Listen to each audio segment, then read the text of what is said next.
Welcome to Synagogues of Poland Part 1. We start out by checking out the current and former Jewish houses of worship in the city of Krakow, which is in the southern part of Poland and has about 767,000 residents. This was at one time the Chevra Tehillim Synagogue.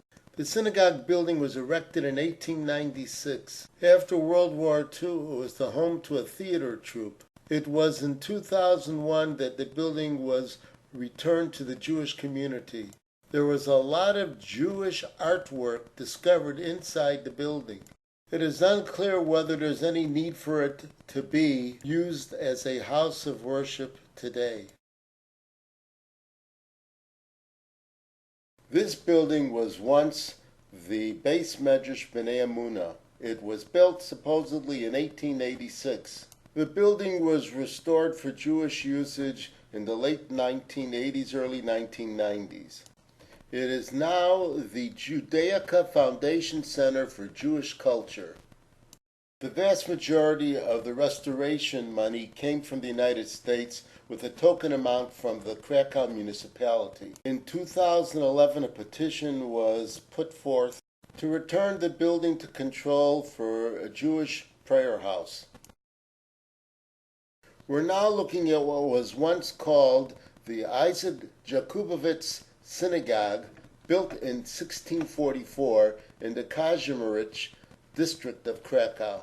It is now put to use as the Chabad headquarters of Krakow. Its benefactor, Jakubowicz, died in 1673 and had been a banker to the Polish king at that time. Kazimierz was the Jewish ghetto in Krakow. The Nazis destroyed the interior in 1939. After the war, the building was used by a theater company.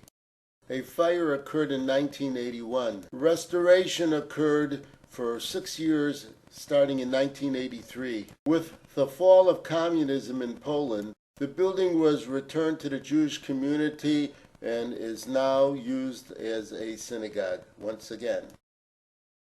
The director of the Chabad branch at this location is Rabbi Eliezer Gurari. Now this is called the Kupa Synagogue.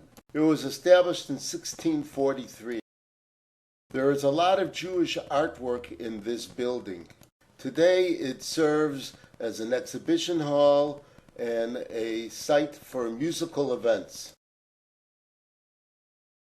Sections of this building were added in the 1800s. The building suffered extensive damage during World War II, but was restored to its current condition. This is known as the Temple Synagogue, and it is still active. However, formal services are only held a few times a year. As with the others, the building was heavily damaged during World War II by the Nazis. They used it as an ammunition storage dump. After the war, it was again used as a synagogue. A mikveh was added to the premises in 1947. Prayers were held on a regular basis until 1985. As with the other synagogues, the vast majority of donations that came in for renovation in the late 1990s was from outside of Poland. Our final stop on this tour takes us to the synagogue of Rabbi Moshe Isserles, or known as the Ramah. The building was constructed in 1557.